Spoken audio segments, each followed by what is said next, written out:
Soy Fabi Claus y te voy a estar acompañando, como te dije, en estos minutos y para contarte algo muy pero muy lindo porque claro, como cada domingo en Auditorio de la Ciudad y en la previa de Auditorio tenemos invitados y siempre que vienen nos comparten sus vivencias, sus historias y nos edifican, nos ayuda a ver la perspectiva de diferentes puntos, por supuesto, y a ver la vida de otras maneras y cómo Dios sigue obrando en la vida de las personas cuando quizás no vemos todo eso todos los días porque nos ocupamos de tantas cosas, de la vorágine, ¿no? Como se dice, del día a día, pero Dios sigue haciendo milagros aún en estos tiempos y por eso tenemos a este invitado tan especial con nosotros, el pastor Cristian Milatich. ¿Lo dije bien? ¿Cómo estás, Cristian? Bienvenido. Bueno, muchas gracias por brindarme este espacio, de verdad estoy muy contento.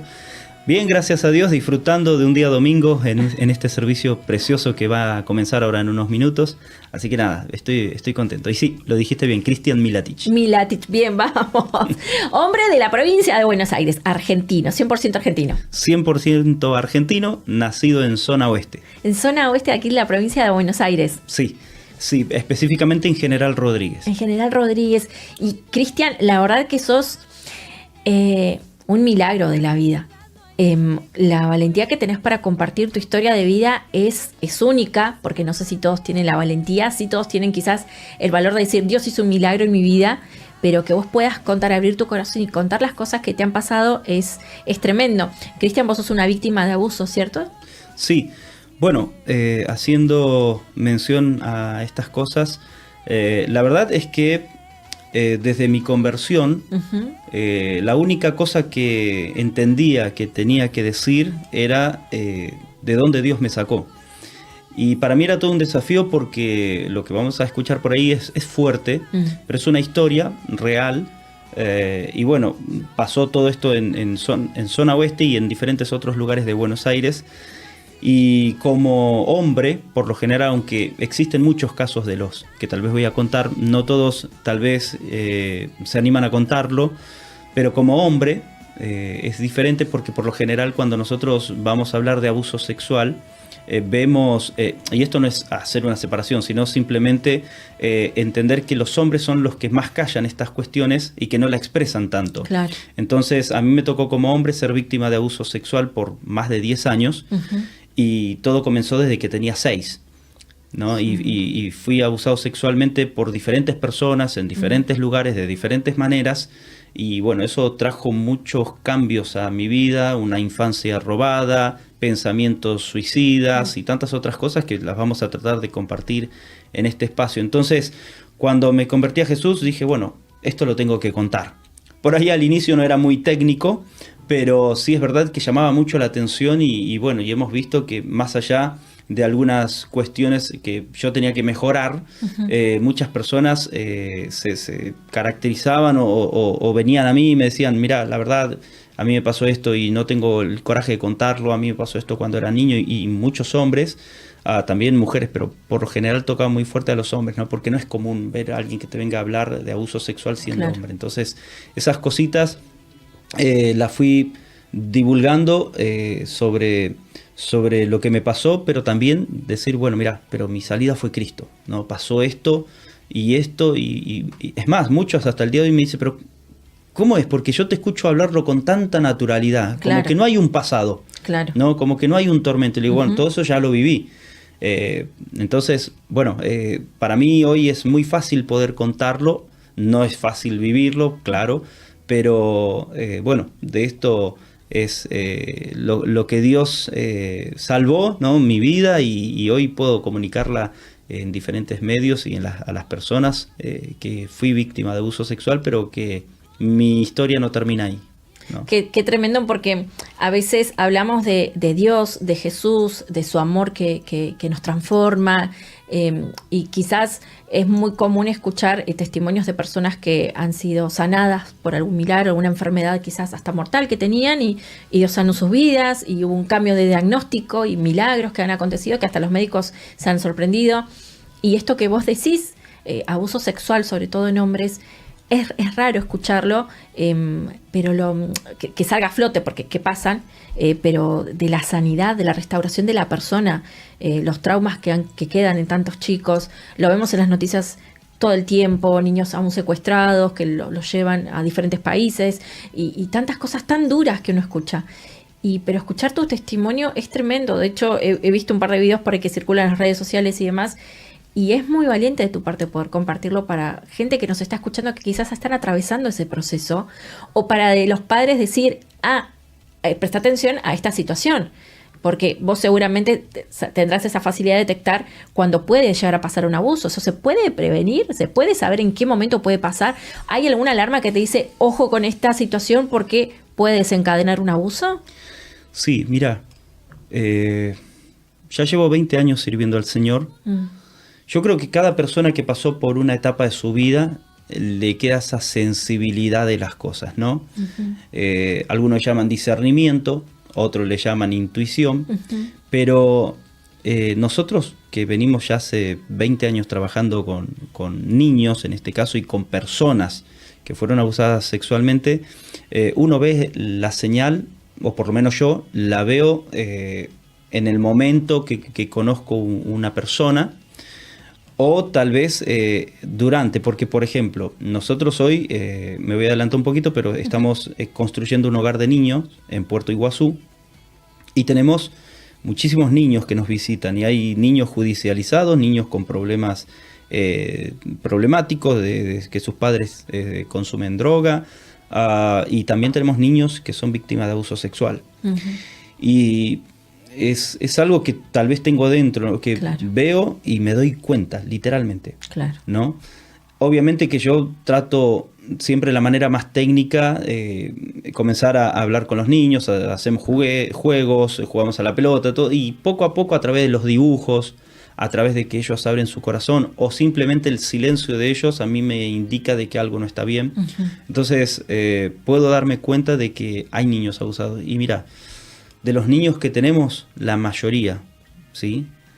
La mayoría de los niños han confesado que fueron abusados sexualmente, si no es por el tío, por el primo, por abuelos, por parientes. Algunos de los casos que conocemos a nivel provincial han sido ofrecidos como objeto sexual a cambio de drogas, dinero y tantas otras cosas. Entonces siempre hay señales. Lo que pasa que a veces es como Dios, ¿viste? Cuando Dios te manda una señal y no la ves. Claro. Bueno, o no la querés ver. O no la querés ver, preferís ignorarla, ¿no? Es más, hablar de esto, la mayoría no quiere escuchar.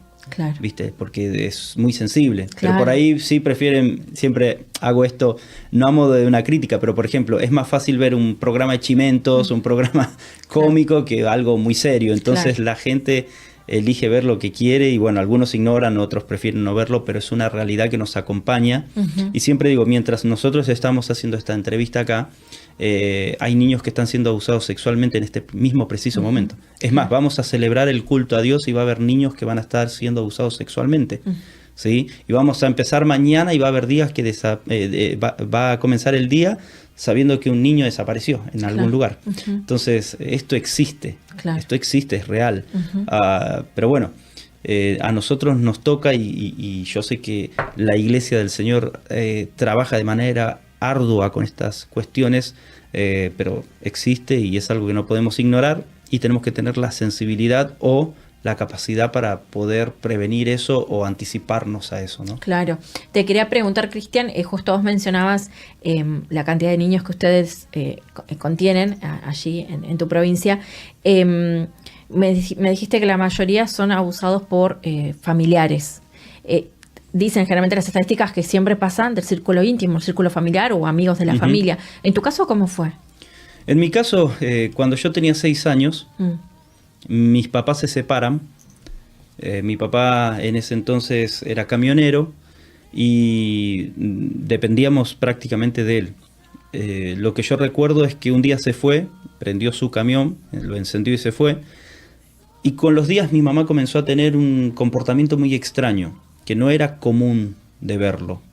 Se empezaba a arañar su cara, su rostro, se lastimaba, se cortaba, se arrancaba los pelos, y una de las cosas que también hacía era prender el horno y colocar su cabeza dentro del horno, prendido fuego, y salía con todos los pelos llenos de fuego. Y nosotros no sabíamos qué hacer, porque éramos niños. O sea, estoy hablando, yo tenía 6 y mis hermanitos que me acompañaban en ese entonces, uno tenía 5, el otro tenía 3 y mi hermanita era una bebé. Vos sos el mayor de Yo soy el mayor. hermanos. Hoy actualmente de 14 hermanos, ¿ok? 14. Hoy actualmente soy el mayor de 14, Wow. pero en ese entonces estaba yo y 3 hermanitos más. Así que buscábamos trapos o lo que encontramos para tratar de cubrir a mi mamá y apagarle el fuego de la manera que intentábamos y entendíamos. Claro. Semanas después vienen, la llevan a mi mamá a un lugar. Y vinieron unas personas que nosotros habíamos visto que se acercaban a la casa, que parecían como amigos, pero a nosotros nos los habían presentado como de alguna manera tío. En esto hago un paréntesis. Yo literalmente crecí sin abuelos de parte de mi mamá, sin abuelos de parte de mi papá, sin tíos, sin primos. No había familia sanguínea por ningún lado. No. Sería muy largo explicar, pero en resumidas cuentas, mi mamá es de Tucumán. Sí. Mi abuela se prende fuego viva porque encontró a mi abuelo siéndole infiel. Tu mamá estaba tomando la misma actitud que había tenido tu abuela. Exactamente, mi mamá tenía 9 años cuando esto pasó. ¿Ok? Ella me lo contó con los años. Claro. Y mi abuelo se fue y nunca más se supo nada de él. Lo mismo que tu papá. Exactamente. De parte de mi papá pasó algo diferente. Mi papá es hijo de inmigrantes, ¿ok? Mi abuela muere cuando él tenía 6 meses, perdón.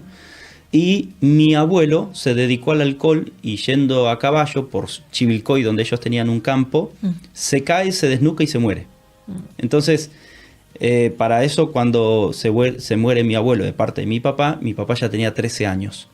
Entonces, si vos te pones a complementar, él era niño, mi mamá era niño, yo era niño cuando todo nos pasó. Parecía como una maldición. Claro. ¿Entendés? Se repetía la historia en todo. En todo. Y a mí me tocó en esta etapa de los 6 años, vino esta familia y como nos habían presentado de alguna manera como tío, ¿viste? En Brasil pasa, no sé acá, pero tal vez para dar un ejemplo. En Brasil cuando eres muy amigo de una familia, tus hijos le van a decir tío, Claro. tío, de manera cariñosa. Bueno, nosotros pensábamos que eran nuestros tíos de verdad. Claro. Y la verdad es que nos llevaron a su casa y ahí comienza un infierno, ¿no? Porque cuando nos llevan todo parecía muy bien, pero a los pocos días empezamos a recibir duras palizas, nos empezaban a pegar, nos hacían limpiar la casa, nos hacían lavar los platos, nos decían toda palabra descalificadora. Yo crecí escuchando que a mí me decían Kenny, no me llamaban Cristian, me decían Kenny. Kenny sirve para esto, Kenny sirve para aquello, Kenny sirve para nada. Entonces, Kenny, vení, Kenny, vení. Entonces, la violencia, o sea, verbal, que nos hacía mal, nos decían bastardo, nos decían de todo, de todo. Sé que por ahí tendría que ahondar mucho, pero nos decían todo tipo de palabras descalificadoras. Claro. Y nos pegaban. Y yo era el mayor. O sea que empezó el abuso verbalmente y físicamente en cuanto a violencia ejercida y demás. Después pasa la etapa sexual. Y ahí empieza porque yo siempre trataba de, o sea, con 6 y ya para 7 años, intentaba defender a mis hermanitos. Claro. No sabía cómo, pero yo intentaba defender. Claro. Porque les pegaban y a veces me pegaban más a mí por ser el grande, el mayor. Y bueno, y llega un momento donde uno de mis hermanos, el segundo que me sigue, viene llorando y me dice que tal persona, con sus pocas palabras balbuceadas y yo sin saber lo que significaba, entonces él me hace seña de que alguien le hizo algo atrás, ¿no? Y yo no entendía qué era eso. Claro. Entonces yo fui y hablé con la persona responsable y le dije, mire, vino su hijo y a mi hermanito le duele atrás, abajo. Y el hombre me golpeó muy, muy fuerte. Entonces yo no sabía ni por qué me estaban pegando. Literalmente, no entendía nada. Pero yo dije, bueno, nunca más lo van a tocar. Y bueno, y después pasa de que se ve que hablaron entre familia o algo así, y viene este joven, que era el hijo de este hombre, y me empieza a llamar gatito, me empieza a llamar de maneras que yo no entendía, Claro. hasta que me dijo, por haber dicho esto, a la noche te vengo a ver, ¿no? Y ahí comenzó el abuso. Y ahí comienza un tormento que parecía no acabar. Ujú. Y bueno, y me abusaba sexualmente, me pegaba. Era un abuso, pero bestial, por describirlo de alguna manera. Y bueno, y me amenazaba, si volvés a abrir la boca o si esto que yo te hice lo decís, voy a agarrar a uno de tus hermanitos. Y yo tenía que sobrevivir con esas cosas porque, aunque yo no sabía lo que me hacían, entendía que estaba mal. Claro. Algo no estaba bien porque encima me dolía, me lastimaba y no era nada agradable. Entonces, yo te estoy contando cómo yo Sí, interpretaba las cosas, claro. porque nadie me enseñó. Claro. ¿Cuándo logran salir de esta situación ustedes? Y yo ya tenía unos 10 años cuando logramos salir. ¿Y cómo de esto. lograron escapar de ahí? No escapamos en realidad. ¿Alguien los socorrió? Resulta que mi mamá sale del psiquiátrico donde ella fue internada, Ujú. que es el psiquiátrico Borda, Sí. y viene con otra persona. Perdón, tenía un poquito más de 10, tenía más o menos unos casi 12 años. Y sale del geriátrico Borda y viene con otra persona. Entonces ahí comienza también otra etapa donde, bueno, nos fuimos con mamá, pero para eso yo ya estaba muy enojado con la vida, muy enojado con mi mamá, no entendía nada. Claro. Yo ya empezaba a saber lo que me estaban haciendo. Claro. Y yo me acuerdo de haber gritado por noche, llorado por noche con mis hermanitos, llamando a mi papá, y mi papá no aparecía. Claro. Y gritar y pedir a gritos a mi mamá, y mi mamá no estaba.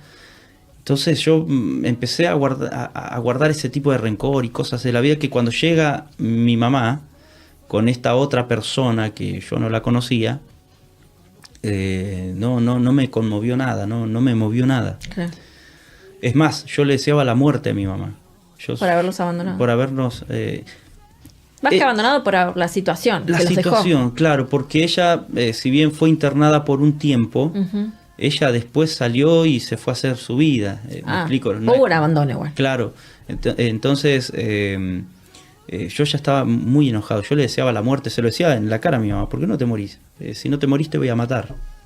¿Cuándo lograste contarle a tu mamá todo lo que les había pasado? Mirá, sorpresivamente fue porque es muy larga la historia, pero mi mamá se enteró hace 5 años todo esto. 5 años. Hace 5 años.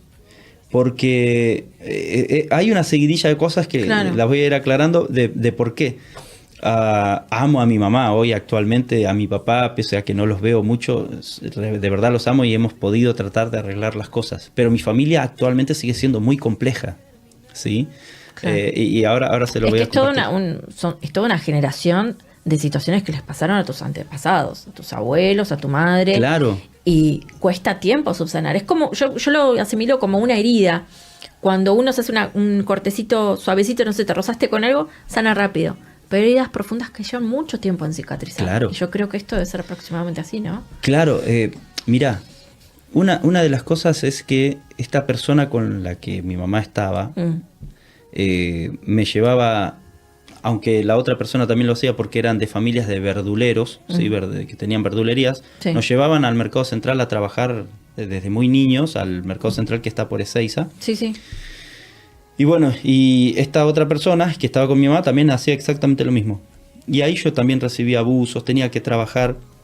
En toda en toda tu infancia y adolescencia, no hubo una sola persona, un adulto que los tratara como niños. No, Siempre fueron tratados como peones, como Claro. lo peor que pueda existir en la sociedad. claro. Yo imagínate que tenía que despertarme, tuve problemas en la escuela porque no sabía leer de corrido, en 4º grado tuve que No, claro, repetir, o sea, era una arrastraste seguidilla toda porque una tenía que situación. trabajar, porque si no trabajaba no nos daban de comer, o si no le pegaban a mis hermanos, que me amenazaban, que me abusaban, que era un montón de cosas.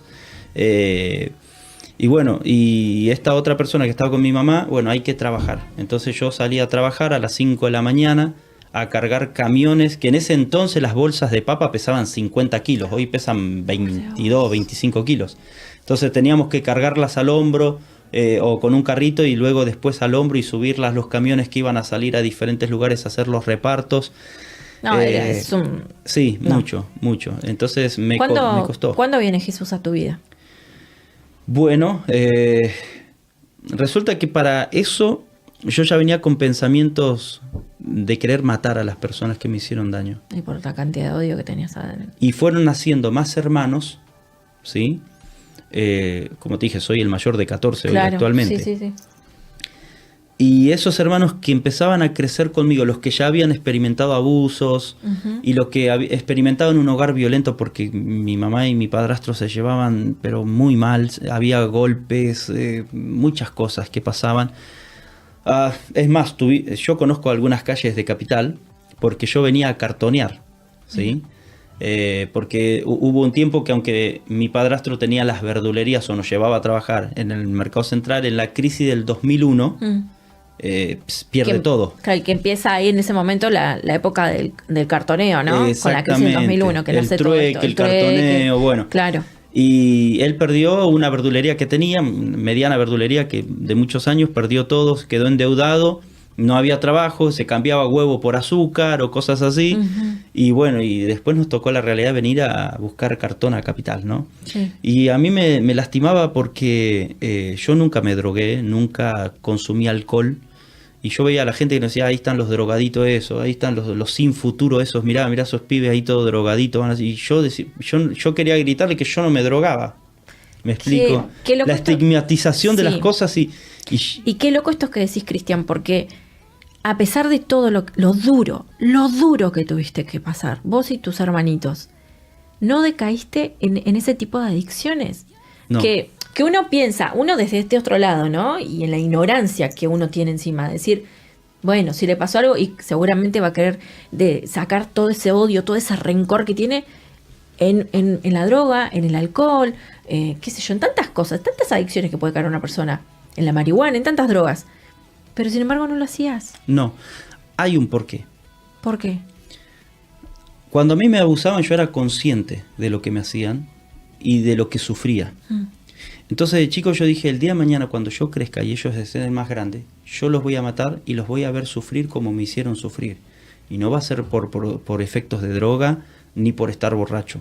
Con conciencia completa. Con conciencia. Yo quiero verlos sufrir con la misma conciencia que yo sufrí, verlos rogar. Yo tenía, de verdad, tenía sed de venganza. Sí. Entonces, había otra parte que era, me gustaba el deporte, entonces yo trataba siempre de canalizarlo. Digamos, por ahí. Pero el hecho de querer matar estaba conmigo. ¿Qué pasó con ellos? Bueno, acá respondo a tu pregunta anterior y vamos a esto. Llega un momento que hubo un caso muy conocido en Argentina, que fue que mataron al hijo de un empresario. Sí. Y esas personas que me habían hecho daño fueron las que participaron. Y algunos de mis hermanos, de manera indirecta, han participado de ese secuestro seguido de muerte. ¿Sí? Un caso muy conocido, un empresario muy conocido aquí en Capital. Entonces, en ese momento que teníamos violencia en la familia, los trastornos de la vida, la inocencia robada, yo que escuchaba voces, que no podía dormir, que soñaba con estas personas, que me orinaba encima porque tenía miedo, porque todos vivía con pánico, que no sabía hablar, no sabía leer, no sabía nada. Claro. ¿Sí? Era un miserable, un que ni servía para nada. Digo, ahora por culpa de todo esto nos van a venir a matar. ¿No? Entonces, si bien había tenido 2 intentos de suicidio antes, pero esto fue como, digo, no, ahora me voy a matar. Me voy a matar. Se acabó.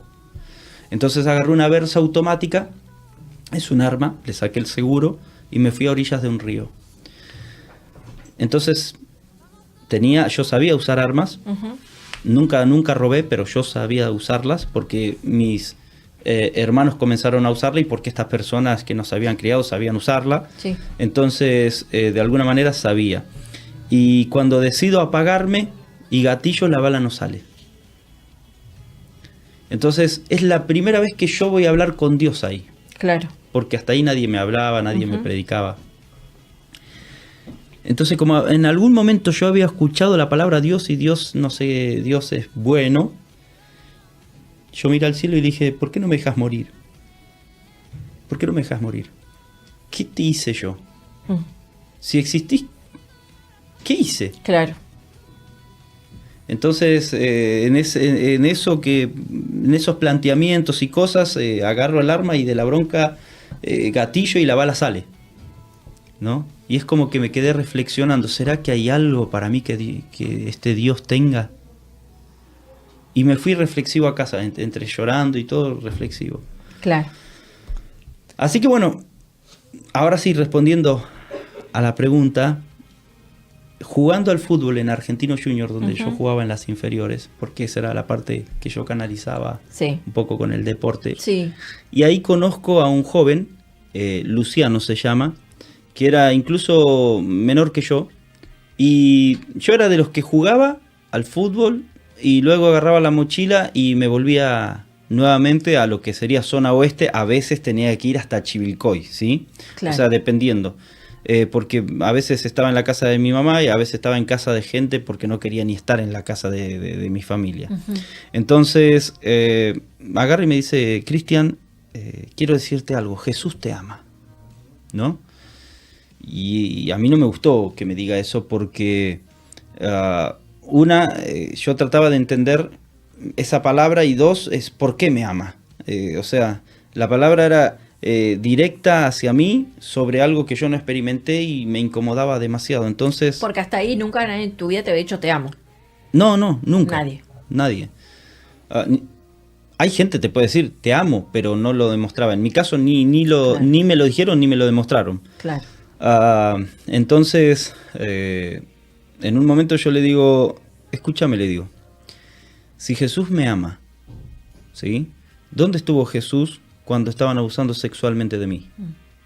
¿Dónde estuvo Jesús todas las veces que yo, mientras me abusaban y yo me tragaba las lágrimas del dolor y me sentía mal y por dentro gritaba, ¿dónde está mamá? ¿Dónde está papá? ¿Dónde estuvo el amor de Dios? ¿Dónde estuvo el amor de Dios que no me los trajo, que no apareció nadie? ¿Dónde estuvo el amor de Dios cuando le hicieron lo que le hicieron a mis hermanos? ¿Dónde estaba el amor de Dios cuando yo tenía hambre? ¿Dónde estaba el amor de Dios cuando nos pegaban? ¿Dónde estuvo? ¿Y cuál fue la respuesta que recibiste? La más simple de una persona que a veces... Viste que hay personas que llegan, que quieren rellenar todo, como que lo saben todo y sí. Este no. Él me dijo, mirándome a los ojos, mira, Cristian, yo no sé qué responderte. No lo sé. Pero yo te puedo decir una sola cosa. Que si querés conocer el amor de Jesús y abrís tu corazón, lo vas a conocer.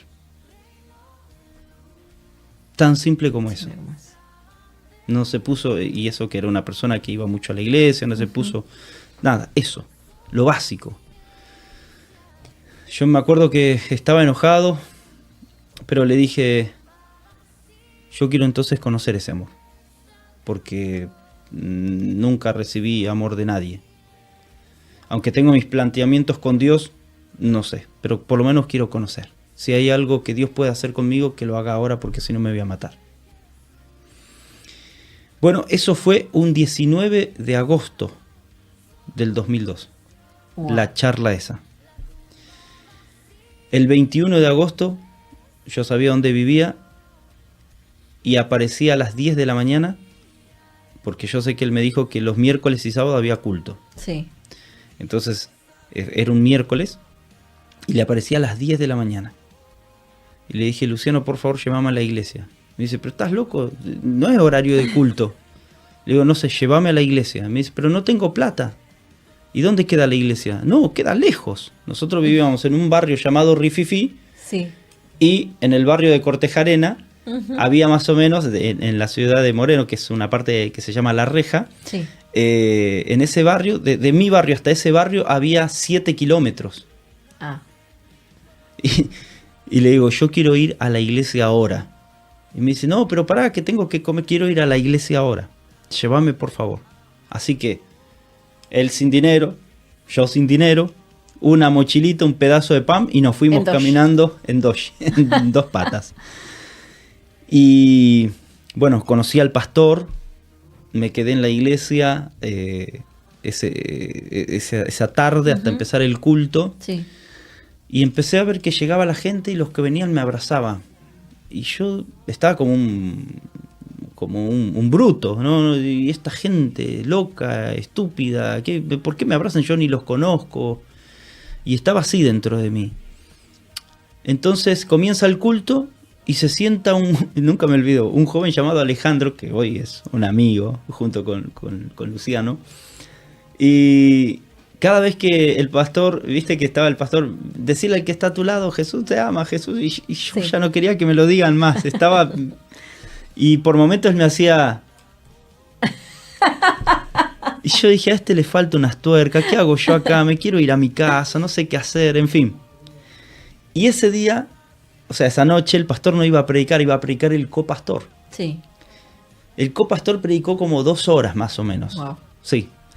Yo respetuosamente me quedé en el asiento, me tenía ganas de ir, pero en el final él dice, si alguien vino a recibir a Jesús en su corazón y quiere irse de aquí diferente, entonces lo invito al altar. Y yo empecé a tener una lucha ahí porque yo tenía, no era nada, era vergüenza. Claro. Y no veía que nadie pasaba. Entonces me quedé ahí y aparece un diácono llamado Toti, le decimos nosotros, y me dice, ¿vos a qué viniste? Le digo, vine a la iglesia porque me trajo Luciano. ¿Y viniste a recibir a Jesús? Sí. ¿Y qué haces ahí? Me dice. Y me quedé y le digo, y bueno, es que no sé qué hacer. Y me dice, vení, levántate y vamos juntos. Así que me llevó hasta el altar. Qué Y me genial. acuerdo que el 21 de agosto del 2002 yo acepté a Jesús en mi corazón, ¿no? Qué bárbaro. Y Cristian, viste que hay una frase muy usada en la sociedad, que dice que el tiempo cura las heridas. ¿Qué opinas al respecto? Que no, que eso es falso, Ujú. ¿no? Que el tiempo no cura las heridas. Si fuera así estaríamos todos sanos, toda la sociedad estaría sana, y sin embargo viven llenos de rencores, de odio y de tormentos del pasado. Claro. El tiempo no cura las heridas, las heridas las cura Dios. Lo que hace el tiempo es ayudarnos a madurar. Wow. Eso es fundamental, que Eso. nos ayuda a madurar. Y con respecto a todo esto que te pasó, generalmente uno, no sé si uno o algunas personas estamos acostumbradas a perdonar ciertas cosas. No sé, una amiga que, no sé, te traicionó con X asunto, cosas quizás más simples. Pero perdonar a un abusador o a varios, en tu caso, ¿se puede? ¿Cómo lo hiciste si en caso de que lo pudiste hacer? La verdad es que lo que voy a contar no es nada fácil, pero bien dije, yo acepté a Jesús el 21 de agosto del 2002. Claro que fueron pasando procesos y años para yo regenerarme, restaurarme y todo. Iba a los campamentos de jóvenes y viste que siempre se toca el tema del perdón, del perdonar a los padres, de esto, de aquello. Y bueno, yo me iba a todos los campamentos, incluso hacían una fogata grande, me hacían escribir en un papelito y lo tiraba al fuego y Claro. daba vuelta. Entonces parecía indio ya, viste. Pero adentro mío yo no perdonaba nada, viste, me costaba. Entonces acepté a Jesús, hubo muchos cambios importantes en mi vida, pero mi encuentro con Dios viene después. Mira. ¿No? Y me acuerdo que habían pasado algunos años, yo ya entendía bastante de la palabra de Dios, estaba recién empezando a servir a Dios en la radio, que tenía la iglesia, y bueno, de repente, un día, yo llego a la iglesia, porque a mí me gustaba llegar temprano, hasta el día de hoy, y de verdad, y Dios sabe que esos 7 kilómetros, como yo no tenía dinero, me los caminé, Mucho tiempo. ida y vuelta por mucho tiempo, con lluvia, con frío, con lo que sea. Yo en la iglesia no faltaba. Y un día llego y veo a mi pastor hablando con alguien. Esa persona estaba de espaldas hacia mí, ¿no? Entonces yo no le podía ver el rostro. Cerré la puerta y cuando cerré la puerta hice un poco de ruido y se dan vuelta los dos. Y cuando veo el rostro de la persona que estaba con el pastor, dije, este es mi momento. Ahora sí lo mato. Era uno de los abusadores que me hizo mucho daño y me robó la inocencia cuando yo era un niño. Él no se congregaba con nosotros, esto lo aclaro porque hay personas que después no lo entienden bien, pero él no se congregaba con nosotros. Lo que yo estoy contando es que yo ingresé a la iglesia, lo vi, e inmediatamente dije, ahora lo mato. Yo ya soy joven, soy fuerte y este es un viejo. Así que a este yo lo mato ahora, ¿no? Entonces mi pastor que ya me conocía, me mira y me dice, ¿te pasa algo, Cristian? Y le digo, no. Y me miró desconfiado y me dice, ¿seguro? ¿Se conocen? Sí, le digo. Yo lo conozco muy bien a él. Y él me conoce muy bien a mí.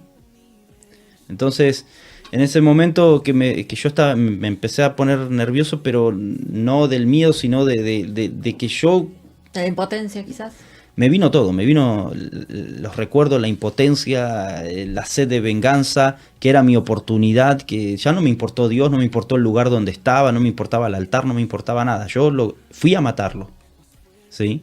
Estaba viejo, estaba desmejorado, muy flaco.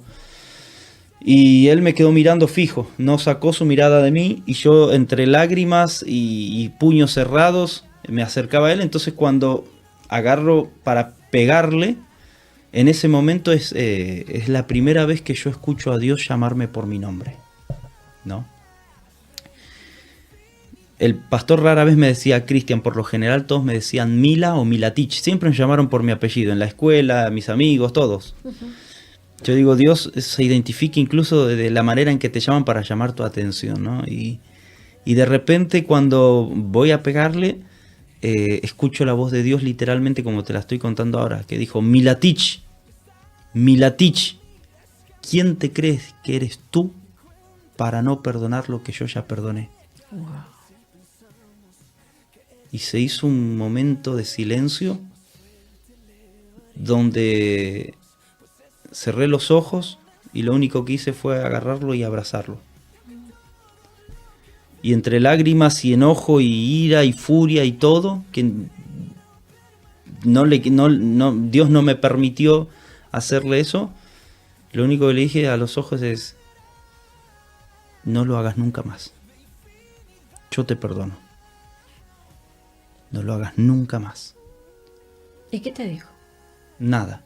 Solo cerró los ojos, se le cayeron unas lágrimas y pidió al pastor si lo podía retirar. Entonces yo me quedé parado y lo vi salir. Nunca más lo volviste a ver. El pastor vuelve y me dice, Cristian, ¿qué pasó? Y yo le dije, esta persona me hizo esto cuando yo era un niño. Y me dice, ¿seguro? Sí, pastor, le digo. Yo no mentiría con una cosa así. Bueno, subí a la oficina, vamos a hablar. Él me contó, me dice, mira, apareció este hombre acá. Sí, no es de acá del barrio, apareció, entró a la iglesia, justo yo estaba con mi esposa, estábamos con los chicos limpiando la iglesia, apareció y me dijo que necesitaba un milagro porque tiene cáncer terminal y quería que ore por él. Y justo llegaste vos. Bueno, me dice, ¿querés que haga algo? Y le digo, no sé qué hay que hacer. Me dice, bueno, pero ¿querés hacer la denuncia? ¿Querés hacer algo? Y sí, le digo, yo no sé cómo se hace, pero... Y sí. ¿Qué pasó? Al otro día, o 2 días después, la persona muere. Mira. Muere. O sea, son los designios de Dios. Es muy polémico, pero Sí, son los designios de Dios. Sí, totalmente. ¿No? Pero me quedo con esto que fuiste obediente Sí.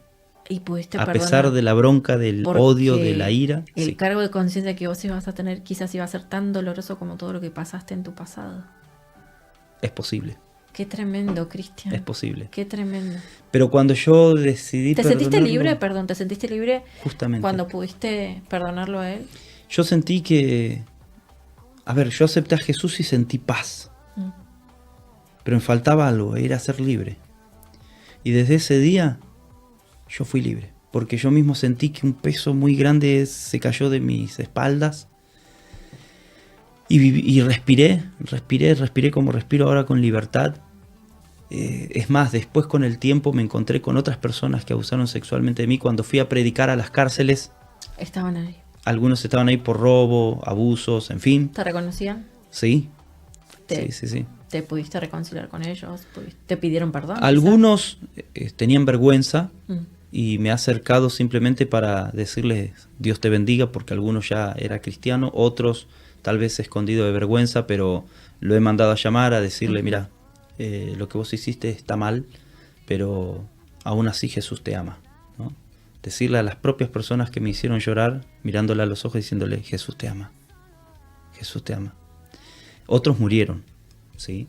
pero ahí empieza después toda una etapa donde empecé a predicar y empecé a experimentar algo muy nuevo de parte de Dios, ¿no? Pero sí era muy difícil, y en ese entonces, siempre digo en contexto, yo no tenía las herramientas que hoy hay. Claro. No había la contención que hoy hay, entonces por eso que trato siempre de explicarlo en contexto para que la gente, porque lo he tratado muchas veces de explicar y por ahí las personas no lo entienden. No, hay que denunciar. Yo soy lo que sea pastor, sea empresario, sea lo que sea, hay que denunciar. Si hay un abuso, es perfecto hay poder que denunciarlo. Perdonar para que uno sea libre, porque acá en la iglesia una vez hablamos de este tema y hablamos del perdón. Y si uno no perdona, es como que cargas, cada falta de perdón es como que cargas un muerto en tu espalda. Y no puedes caminar con libertad.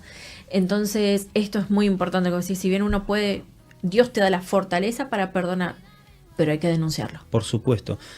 Obviamente que con el tiempo me formé y obviamente que soy de los que digo, no importa si es de la iglesia, de donde sea, si alguien te tocó, si alguien te abusó de verdad, hay que denunciar. Exacto, ¿ok? Exacto. Entonces, pero en aquel momento todo era bien diferente. Claro. Era bien distinto. Tal cual. Y yo tuve que aprender porque no era una persona que era muy entendida porque no sabía mucho leer, no entendía algunas cosas. ¿Sí? No tenías aparte a nadie que te estuviera asesorando o ayudando, dando una mano en este tema, ¿no? Claro, pero bueno, hoy es diferente. Entonces, una vez que yo entendí que perdonar no significa olvidar, ¿viste? Sino que significa recordar las cosas sin guardar rencor. Eso es perdonar. Wow.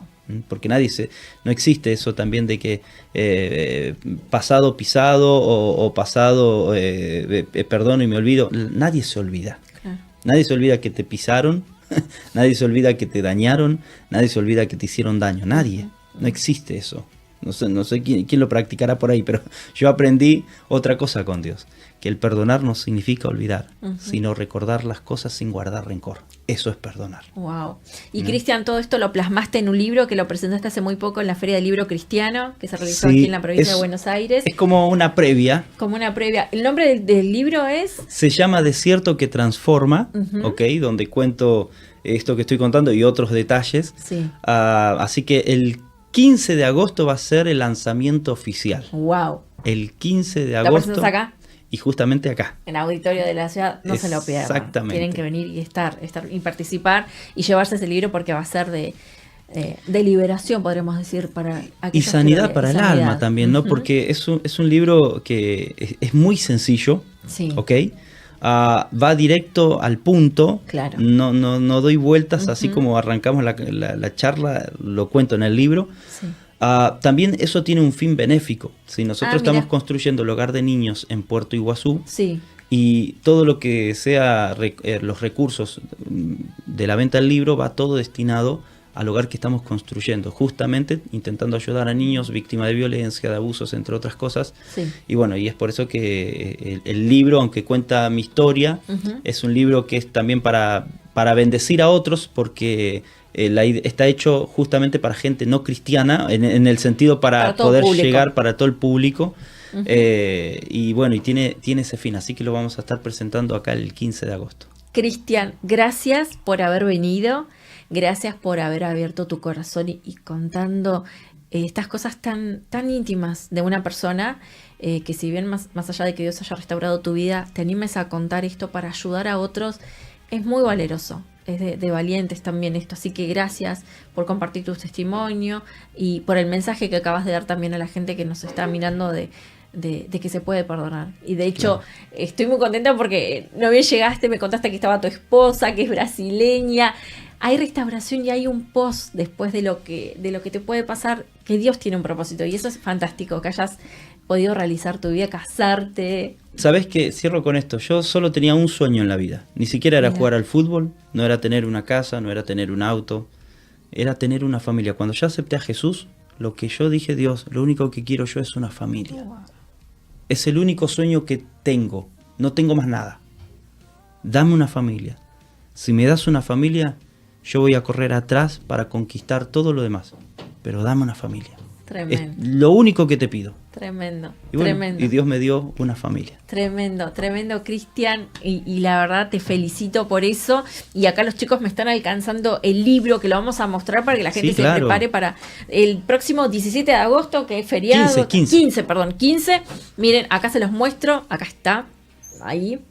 Este es el libro de Cristian Milatich, para que lo puedan adquirir, van a vivir la presentación de este libro, súper interesante, es súper cortito para que lo puedan leer, esto en un rato se lo leen. Sí, incluso y tiene es fantástico. la historia, más o menos son unas 40 y pico de hojas, pero Sí. el resto es algo de preguntas y respuestas para que la gente pueda reflexionar y cosas mirá qué así, que interesante. está muy bueno.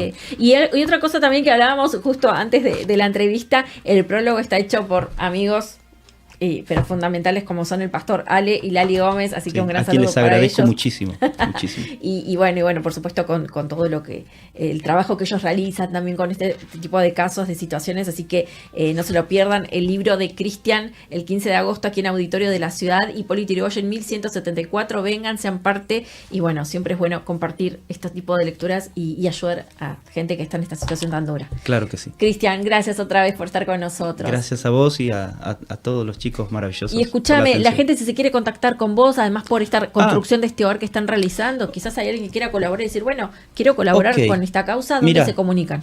¿Una acá. cuenta de Instagram? Ahí está, es mi Acá cuenta está. oficial de Instagram, Bien, Cristian Milatich Oficial es la cuenta de Instagram. Cristian con CH. Ahí está, con CH, Milatich, como lo escuchan, oficial. Y bueno, ya se contactan con Cristian. Y bueno, por supuesto, en la ayuda que les puedan dar va a ser buenísima para ustedes. Seguro que sí, seguro. que sí. Cristian, muchas gracias por estar con nosotros.